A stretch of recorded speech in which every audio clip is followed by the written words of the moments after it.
If you really want to get a handle on the future of work, you've got to start with a kind of weird question. How do you take something apart? Because it turns out the secret to how AI is going to build our future is hidden in how we deconstruct our present. All right, here's the game plan. We're going to kick things off with the secret weapon that innovators use. Then we'll take that same idea and apply it to, well, the entire world of work.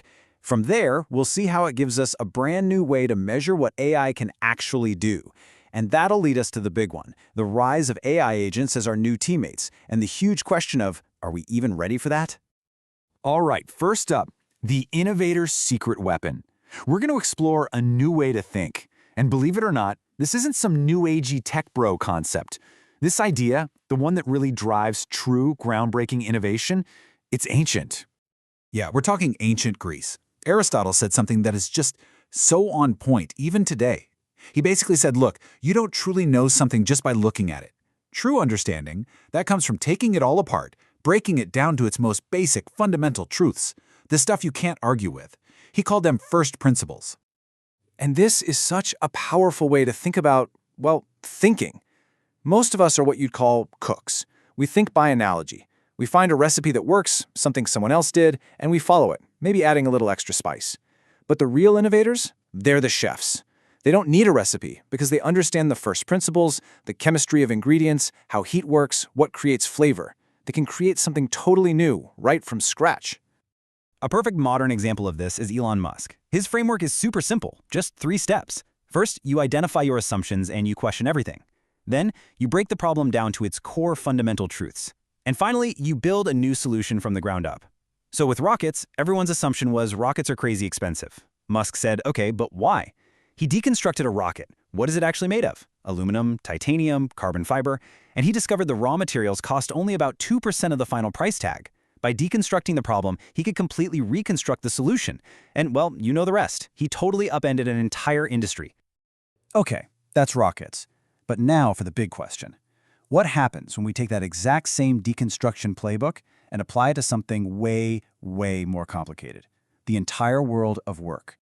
So how do you even begin to map out an entire economy of jobs? I mean, think about that. This was a real problem for the US government. For a long, long time, they used this giant old-school book called the Dictionary of Occupational Titles. But the world changed, right? We went from factories to keyboards, and that old map just didn't work anymore. So what they built was something called ONET, the Occupational Information Network.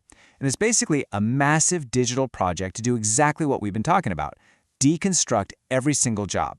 It's a free online database that acts like a blueprint for work. It took that old dusty dictionary and replaced it with a dynamic digital map of how America actually works. And this thing is incredibly detailed. ONET doesn't just tell you a job title. No, it breaks every job down into its fundamental parts. We're talking about the specific skills you need, the knowledge, the abilities, right down to the actual day-to-day activities. It's like it created a universal language, the first principles, for describing any job on the planet. Okay, so we've deconstructed work down to its core components. Now, why does that matter so much for AI?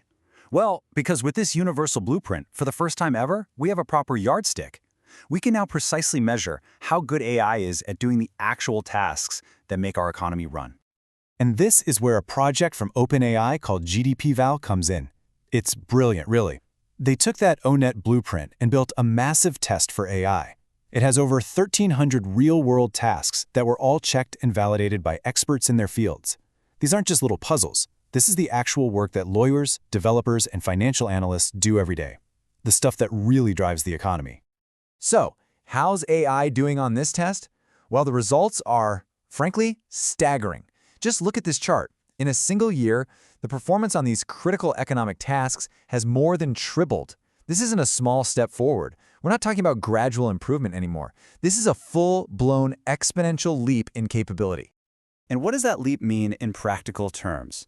It means for some of these core knowledge work tasks, AI isn't just a little better, it's up to 100 times faster and cheaper than a human expert. Just let that sink in for a second. 100 times. All right, so let's recap. We've deconstructed work into its basic building blocks. We've seen that AI is mastering those blocks at a frankly terrifying speed. So what's next?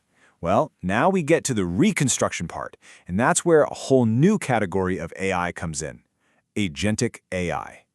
Now, you've got to understand, this is not just a souped-up chat GPT. An AI assistant, like the ones we're used to, is reactive. You give it a prompt, it gives you a response. An AI agent is a whole different beast. It's designed for autonomy. You don't give it a prompt, you give it a goal, and it figures out the rest. It breaks the goal down, it plans the steps, it executes, and it even learns from its mistakes along the way.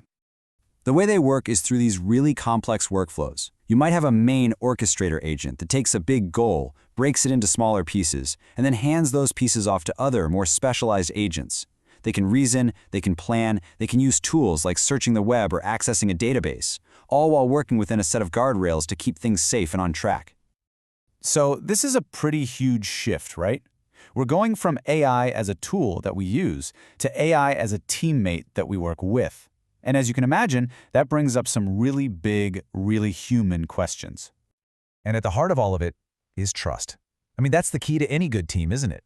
When we start bringing these non-human agents onto our teams, we have to be able to trust them. The question is, can we? Because right now, there's a huge trust problem, a big one. Just look at the numbers. 61% of employees say they're getting more and more anxious about what AI agents mean for their jobs. That's a massive amount of fear.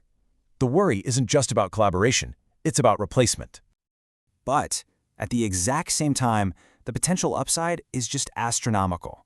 We're talking about projections of $450 billion in economic value by 2028. Billion with a B. That's an insane amount of productivity and innovation just waiting to be unlocked.